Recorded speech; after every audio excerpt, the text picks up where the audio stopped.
What's going on, ladies and gents? Welcome back to another Mongil Star Dive video. Guys, we got ourselves a showcase. That's right, I'm going to start doing showcases for every character because you know what? This is what I do, baby. I enjoy doing these things because it helps people learn how to use the characters, helps you optimize the characters, lets you know what to equip on them, how to use them properly, what teams to put them in. And today, we're actually going to start with a husbando. That's right, we're going to start with a male character. Not many of these guys here. Many of us are males playing this game, but none of us are being represented. So today, I'm going to start off with my current favorite character in the game that I'm using, also my main DPS, and we're going to talk about Sangun, who is a wine-drinking playboy who carries a giant chain and ball. Not a metaphor for being attached to a woman, but in this case, whooping ass. So we're going to go ahead and make a full character showcase on him. If you don't know who he is a fighter. He is a male DPS, wind element, and he is badass. So we're going to talk about him. We're going to show you guys how to equip him. We're going to show how to use him, talk about his skills, all of his proper gear, his monsterlings, etc. So we're going to go through this fully. Now, before I continue on with the video, guys, get used to this. Is going to happen. Content creator program has been going on for this game. I have 2 active codes that are going to be approved by Netmarble very soon, and I'll be sending it to all my supporters. If you are enjoying the content, guys, it would mean the world to me. Number one, if you like, subscribed, and also join the channel. Memberships are always available. But more importantly right now, support your boy here and we can move up in the creator rankings and get you guys the guides and the codes at the same time. So please, it is linked in every single description, in every single video. And what I like to do is usually shout out my top 10. So shout out to 2817, not Leo's, 5898, 9944, Lord Garlic, Shaft, 6731, 7730, Albatross, and 2330. I appreciate you all for the support and everybody supporting all the way to the last 401 members who have just joined. All right, guys, let's go on with the showcase. All right, folks, let's get on with this character. Now, the reason why I want to start with husbandos is because, quite honestly, there's not a lot of male characters in this game, and it's going to be super simple to do this. And more importantly, the reason why I want to start with Sangun is he's going to be a character that many of you guys are going to get, and many of you guys are going to be like, damn, I wish I didn't get him. And I want you to not think like that because this character is badass. And honestly, being a wind melee DPS, he is very comparable and comparable, and in some cases better than Esther. And we're going to talk over all the reasons why, and I will do a full showcase on every character. So what's going to end up happening, guys, I'm going to have to make another account with pay to win, and I'm going to have to start summoning on characters in order to do testing. So we're going to go through everything together, including advancements, skills. We're going to talk about armor, artifacts, monsterlings, etc. So first off, who is Sangun? So Sangun is a white tiger divine beast and the leader of the Council of Emperor and Fangs, an organization of divine beasts with supernatural powers and impressive mental fortitude. He never wavers in his resolve and keeps his composure no matter what. He may appear detached from worldly concerns, but he possesses a mystic clarity that pierces to the heart of all things. All right, you can do a character trial. We're going to do this. I'm going to show you guys how this character is played, and we're going to talk about this character. So number one thing to note, he's all about basic attacks. Basic attacks, which means the stronger your basic attacks, the faster your basic attacks, the harder you're going to hit and the faster you're going to hit. So using Sangun's ultimate grants him the Wind Tiger Strike. He's going to summon a giant tiger, mystical tiger from the top. It drops onto enemies and all of a sudden it does an AoE and it disappears. And now you have an extra bar called Tears. All right. And what you're going to get those tears for is called Wind Tiger Strike. When that's active, the longer and the more you attack, the faster your basic attacks increase with each tier. So and the range as well too. So let's go and show you how this works. Okay, so here, you're going to see monsters here, right? Look, I'm going to summon this. There's the Mystic Tiger, drops down, AoE, everybody gets Wind Affliction, and now you see the bar right above his health. You see how it's growing? A couple of things I want to talk about first off. So you can see the tiers. There's Wind Strike tier 2. Look how much faster and longer the range is now, right? So he's attacking faster, the longer range also. Everything is increased in this case, okay? So very, very important to note that, okay? So you can see my attacks here. I'm at 52, right? And right there, 52 attacks finished. Go down again, boom. So one thing to note right there. If you only have one unit, one enemy around you, your bar, initially your Wind Tiger Strike bar, will not grow really quickly. You want to usually summon this with a lot of enemies around. Number one, because it does a massive AoE, but number two, every enemy that Tiger hits, your bar increases automatically, which means less attacks to get the bar going up faster, okay? So it's very important to note that. Now, if you were to do it on one enemy, it's only just a tiny bit. So you're going to need to do more attacks to build that Wind Strike Tiger. So very important, guys, when you're fighting bosses, you have no choice. But when you're fighting enemies, try to drop it on a bunch of them so you get that Wind Strike faster and you'll be able to do this attack speed and range a lot quicker and more damage through it, right? So watch. Let's go through this again. You'll see how there's many of them. Watch this. Look, watch my bar. Watch my bar. Look how much that increased right there. Boom. Look at that. Already almost on tier 2, and this is going to be a lot faster. Now, you can see everyone's got wind affliction on them, and everybody's going to take more wind damage. And also, when you do your special skill, you're also going to build your skills a little faster as well, too. So, this character is meant to do a couple different things. Number 1, insane amount of AoE damage. Number 2, he draws enemies in. I don't know if you guys noticed that, but when enemies far away, he pulls them in right there. See that pull in? So, if you are looking to keep things together for AoE units, he's a fantastic character to not only do damage for AoE, but he also brings opponents inside, so you can bring a lot of characters together and do things like with Flare, like summon her dragon and destroy things ahead of time, right? Here, watch this. Now look at the bar now with one opponent. Look how little that grew, right? You guys can see the difference there. So very important, guys, to note, during boss fights, you're going to get your Wind Strike Tiger very slow versus when you're doing it against AoE, it's going to grow much faster. So that's one thing to know from here. Now, another thing about him that's really, really cool is he's super tanky. Being a fighter, being a brawler, he usually has more defense, more HP, etc. than the average assassin would, right? So you're going to want to check that out. Like you can see here, for example, right? He's got 5699 HP, 4734, even an attack, he's got 1534. Now, he does have better gear, so that's going to make a difference. But at the end of the day, these guys are tankier and they're buffer, so you're going to be able to take a lot more damage with them and also do more damage with them as well too. Not as strong as assassins, okay? They're not as bursty. These guys are more consistent damage. Assassins are much more burst damage. So burst damage meaning like you'll do one major big hit and you'll take a chunk of HP off, versus these guys are more sustainable and a little bit more over time, okay? So that's how you use them. Very straightforward use. You use the secondary skill whenever you can. Again, surround everybody together with your basic skills, bring them close, and then use your second skill to just pummel them down. Okay, very important. And then of course, use the ultimate. Now, speaking of skills, let's talk a little bit about the skills and what each one does. Now, when you're going to level his skills up, the most important thing to level up is his basic attack. His basic attack is where most of your damage comes from, okay? You guys can see here, the first hit does 44%, second hit does 57.6, third hit does 65.5, fourth hit does 72.3. Now, this is at level 5, of course. And then the air counter damage also increases and evasion counter damage increases as well. So all of these moves will increase with the skill level. This is the first thing you want to level up, guys. Most of the damage comes from this, making him a very easy character to use. Now, the special attack right here, when enemies are at a distance, Sangun swiftly leaps and charges at them, then strikes down mightily with the Tiger's Howl, dealing wind damage. Landing a hit pulls a target to the point of attack. So very important to note that as well. There's a little bit of a pull with this move as well, but the damage is much, much heavier than this, right? You guys can combine all of these together. You'll probably equal to what about this damage is, and the cooldown is 8.6 seconds. So you can do this one fairly often, and it'll, again, especially if you're breaking shields, if you're breaking arms, if you're breaking any form of break mechanic, this special skill does a ton of damage for you. So make sure you use it often. All right. Switch skill. Sangun emerges near an enemy, spins rapidly and hurls the Tiger Howl forward, dealing wind damage, also pulls the target to the point of attack. So you can see here, first attack and second attack. It's a dual hit, pretty straightforward. All right, passives. Sangun gains Wild Fervor upon using a counter attack. So basic attacks 1, 2, 3, and 4. Strike count increases by 3, and the basic attack speed for each one is increased by 20%. So again, that speed is really, really good, and that lasts for 6 seconds. So very important to note that effect is going to be there. And then lastly, his ultimate skill. We talked about this a little bit, but we'll talk about it more. Sangun channels the power of the wind to summon a tiger, deals wind damage, inflicts wind affliction, which again, you can see wind affliction does 15% wind resistance. And then you can see here, the range of basic attack damage increases as well too. Not only just the range, but the damage itself increases. So this knocks back the enemies. The Summon Tiger grants Sangun the ground-shaking power of Wind Strike Tiger, which we just talked about right here. And then remember, the more you hit, the better it is, right? So very important to remember that. So while Wind Strike Tiger is active, its tier increases along with the strike count. So first hit, second hit, etc. So this is also a very important thing. So across the board, you want to do the following. I would say basic attacks first, special skill second, ultimate third for him, okay? That's the order I would personally go in. All right.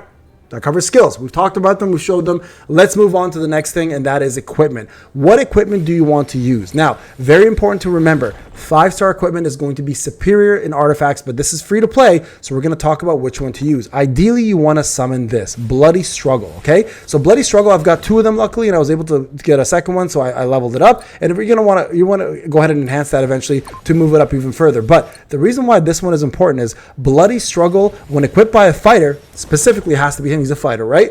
Landing an attack increases critical rate by 1.38%. This is at level 2. I think it's 1.0 at, or maybe 1.1 at level 1.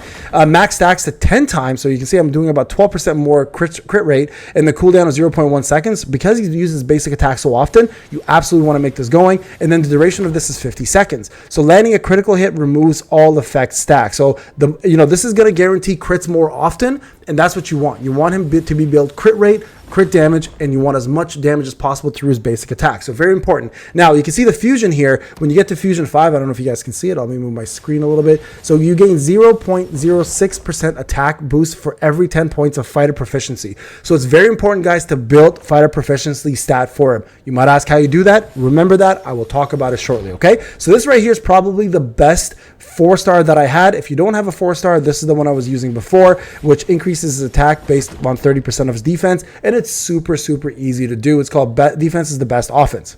All right, pretty straightforward stuff. All right, folks, my apologies. I had to re-record this part because I had an older version of it out. So we're going to talk about his best artifacts and what you want to look for. So the only artifact that really matters for Sangun is going to be one specific one. You can see here, it's all the way at the bottom, and it's this one over here. It's called Held Close by Nature. So beneath the sky stands Mount Tai. When equipped by a fighter character, grants the following effects. Gains Tiger Quake upon counter-attacking, and then Tiger Quake equals wind damage increases by 2.5% upon landing a basic wind attack 3 times, stacking up to 25 times. Duration is 20 seconds. That is the only one that's going to matter for him. It's going to give him attack and crit, and at the same time, if you fusion to level 3, you gain a 0.06 wind damage boost bonus for every 10 points of fighter proficiency. So very important to put fighter proficiency in place. That's 15% max, and then fusion 5 gains the attack boost for every 10 points of fighter proficiency, also going to 15%. This is the only one that matters. Just in case you get other ones by accident, like if you accidentally pull it, the only other 2 that matter are the other 2 fighter ones. But honestly, if you don't pull this, you may as well not bother. All right, guys, go on with the rest of it. All right, now when it comes down to gear, this is going to be a good one to focus on. If you're going to go for 2 set pieces, the gooey set, which is the sticky Gorger set, is going to be what you want to go with. It gives you +3 attack progression, right? So you guys can see I have the 2-piece set here. I can go with the gloves and the feet, and that will give me the attack. Now, if you're going to add another 2-piece set to him right here, so this is what you want to combine it with. So if you're going to go 2 and 2, you're going to do the Mad Fox's fur gloves, which every time you get a crit rate increase of 5% for 5 seconds upon triggering a perfect dodge. So he does dodge a lot. So the 2-piece Sticky Gorger set with the Mad Fox Fury set, you're going to have the 2 best sets you can use at the moment for him. Now, when it comes down to epic sets, the only epic set that you really want to go with him is the one that you do wind damage for. There it is right there. So the Devourer set. So this is Devourer Stance, and it gives you a couple different things. Number 1, wind damage plus 5% upon attacking an enemy with wind affliction, which you're going to do often. Teammates critical rate plus 3% for 5 seconds upon using a support damage. That one's not that important. And then here, crit damage plus 10% for 5 seconds upon using a tag out skill. The Abyss Gear is going to give you guys wind damage plus 10% for 5 seconds upon using a special skill. Wind damage plus 10% for 5 seconds upon landing a critical hit. So you want to build them crit and crit damage. This is the best, by far, the best armor set you can find. All right, so we talked about artifacts, we talked about all that stuff. Let's talk about Ascension. Now, this is important, right? Because these are going to be your dupes. Right now, there's really no other way to get them without luck. So the first one, Wild Fervor affects Sangun's special skill and ultimate skill, decreasing the damage by 10% per strike, but also increasing their total damage by 260%. So the total damage that you do in the beginning will do a massive amount more, but they decrease the damage by 10% per strike, meaning your basic attacks will go down a little bit. Okay, so but the total overall damage increases. So pretty important one because it's a massive increase for a small loss. Second one here, Wild Tiger Strike applies to Sangun's special skills and ultimate skills, which means he's now going to have a longer reach, and he's going to have a more damage come through based on the tiers. All right, number 3, the skill levels of the basic attack, switch skill attack increase by 2% and also increases basic attack damage by 6%. So this one's really the big one because it's more consistent again. Sorry, I'm blocking all this. Let me just move myself out of the way. Right there. Number 4, applies Wild Fervor to enemies inflicted with stagger or bind for 6 seconds. So this is amazing because the moment anybody goes into the stagger or bind, this starts kicking in, which means you don't need your ultimate to be activated. So whenever you do stagger, these are going to be automatically kicked in. A4 is more of a luxury, I find. A5, again, is going to give you guys more special skill cooldown, which means the 9 seconds will go down by 4.5%, so decreasing to like 7 seconds. And then all the other skills go up +2. And then, of course, if you plan to really, really wail and get him to 6, holding the special button down will allow Sangun to kick the ground and spin around, dealing wind damage to enemies in front of him. Also, his special skill strike count increases by 5, and each hit deals 20% more bonus damage. So yeah, very, very important. Do you need to do any of this? Not really. That's the beauty of this character. He brings a lot to the table at A0. The rest of this stuff is mostly bonus. Honestly, I think the sweet spot for him is, in fact, A3 if you plan to wail a little bit. But, of course, you're going to push him all the way if that's how much you like him. All right, now we've done that. Let's talk about the next part. Okay, everybody, we're going to move on to the Monsterling part. This is probably the most complicated portion of the game for a lot of people. We're going to talk about what's going to be best for him right now. We're going to go through a couple different things that you can do, including link chains, the monsters you can use, plus the traits that matter the most, including the rank effects. So a couple of things we already know about the character is basics attacks matter a lot, right? So having a goblin recruit is actually not a bad idea, especially if you're building a crit version of him. You guys can see, for example, this goblin at level 11 gives me crit damage plus 513 at rank effect for 5 seconds upon landing 10 basic attacks. Because we're doing basic attacks nonstop, and that's kind of his bread and butter, this is going to be a fantastic monsterling to use to get him up. Okay, so this is one that doesn't have a link chain, but is still available to do stuff for you without the link chain being involved. Now, a couple other ones, I use Scar right now, for example. He unleashes dark damage on the opponent, and the only appearance condition is just landing a critical hit, right? So having that available is also really cool. Plus, the damage on bosses increased by 5.75 for 5 seconds upon landing a critical hit, and the traits are there to kind of help a little bit. They're kind of minuscule, but Scar is a great option. Another one that you use very often is using a switch skill, because I go in and out all the time.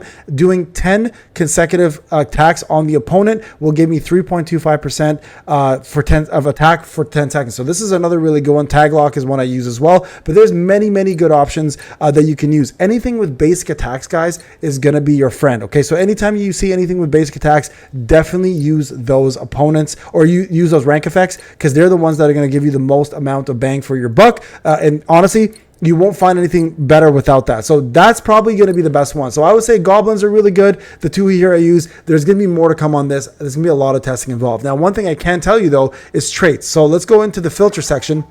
And you'll see right away how traits, the ones that matter the most. So what you really want to focus on here is brawl damage boost. Super important for fighters. They increase all the damage you do. You want crit rate, you want crit damage, you want attack, and you want also wind damage boost. These are going to be your best, and I mean by far your best increase to your damage skills. Okay, so crit damage is of course going to be affected by crit rate. If you don't have high crit rate, this is useless. Do not build a crit damage build without good crit rate. It's pointless. It doesn't do anything, because if you're not critting, your crit damage doesn't apply, right? So they go hand in hand. So you want to have a fairly high crit rate in order for crit damage to make sense. So to keep it consistent, you want to do as much brawl damage boost as you can with as much wind damage boost as you can, and then add attack to it. So these three are going to be your most consistent damage. These two are going to be your best multiplier. So in terms of how much damage you put out, crit rate and crit damage are going to matter the most. So look for monsters that give you guys those. So you can use this filter, guys. It's super important. So for example, if I want brawl damage, if I go confirm, these are the ones that have brawl damage increased on them, right? So very important to note, that's what you want to do, is you want to make sure that the filters are there to give you guys what you're looking for a trait. And if you don't have that trait, then you can move on. Okay, so brawl damage right there, brawl damage plus 3%, brawl damage plus 1.5, brawl damage 1.5, earth damage, brawl damage, right? So all of this is going to matter. These are all the things you will be able to increase and get traits for when you combine units. So for example, I don't like I don't like tag locks like traits, right? If I want to combine and give him the brawl damage that I'm looking for, so what I would want to do is find somebody with brawl damage boost. I don't even care if the mutation happens, right? You want to put them in here and combine it with that unit. So if I go equip monsters, hold on a second, let me go back. If I take that filter out for a sec, all right, let's just go back here for a second. If I want to go mutate, I want him in there, high details for a second, and I want to, have a monster with brawl damage. You simply go here and you go brawl damage right there, and then you take the monster that has the best brawl damage right there, and you're hopefully going to be able to absorb this one. that's the one that's going to matter most. Now, if you want to check out what's going to happen here for rates, you can check the rates. There's a 50-50 chance one or the other one will take over. So you want tag lock to take over. Ideally, it's, again, very across the board the same. And right here, you can see brawl damage has the lowest chance to move over. So that's a risk you're going to have to unfortunately take unless you want to lock it. And there are options for new traits as well to pop up. Again, very low. So make sure you are looking for brawl damage, but don't absorb a monster until you get some of these premium Solomon purees, which are really tough to get for now. So it's all about luck and chance. So don't ruin this for a little bit more brawl damage. Just wait for a little bit longer. But those are the traits you're looking for. So you can farm these monsters more and get the traits you want. All right, guys, we're going to talk about teams real quick. I'm going to talk about a free-to-play team I'm currently using and some other options you have, of course, if you want to. Again, this is free-to-play, and I'll make a more comprehensive pay-to-win guide for teams. And we'll talk more about other characters you can replace. But right now, my team setup is Bonnie. If I'm not requiring healing, if I require healing, then I use Francis. Sangun, of course, being the main DPS, and I use Flare right now as my destroyer, right? So this team brings a lot to the table, especially with Bonnie. She increases crit rate. She does a lot of wind resistance down. And, of course, she gives the ability for music notes to stick around, which allows you to do more wind damage overall with Sangun. So this team right here is great because it buffs Sangun's damage with wind, and then I use Flare currently to just stagger the crap out of opponents, right? Just must stagger damage as you possibly can. Ideally, what you want in terms of maximum output is you want to have Jinwon here as your main support because she's pretty much the perfect support in the game for Sangun, and then you want to have Esther here as well too as your next unit for double DPS, tanky DPS, burst DPS, and Jinwon as your support. So the pay to win account would have Jinwon, Sangun, and Esther. This setup is going to be Bonnie if I don't need healing, Francis if I do need healing, and Flare for my destroyer, and of course Sangun as the main DPS. Outside of that, guys, we're going to put on some gameplay. You guys can watch them in action and let me know what you guys think. Enjoy the gameplay. Thank you for watching. Remember to like, subscribe, hit those notifications, and remember to support your boy in the support program. Thank you guys so much for watching. More characters showing up in the next showcase. Take care.